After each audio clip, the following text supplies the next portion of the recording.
বাচ্চাদের খাবারকে আরো বেশি পুষ্টিকর বানানোর জন্য তাদের খাবারের মধ্যে আমরা কি কি পাউডার অ্যাড করতে পারি। প্রথম যে পাউডারটার কথা আমি বলবো সেটা হচ্ছে কি সোয়া পাউডার।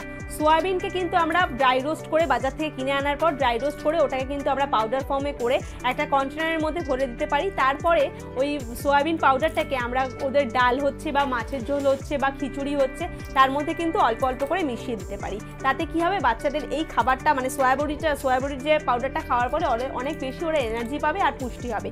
নেক্সট যে পাউডারটার কথা আমি বলবো সেটা হচ্ছে মাখানা পাউডার।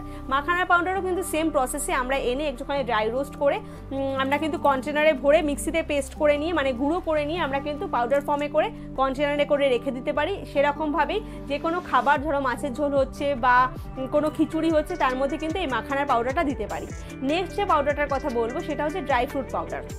বাচ্চাদের আমরা বিভিন্ন ধরনের ড্রাই ফ্রুট দিয়ে থাকি, আখরোট, আমন্ড, পেস্তা, কাজু, বিভিন্ন ধরনের ড্রাই ফ্রুট। এই ড্রাই ফ্রুটগুলো কিন্তু সেম প্রসেসে আমরা একটু রোস্ট করে নিয়ে পাউডার ফর্মে করে রেখে দিতে পারি।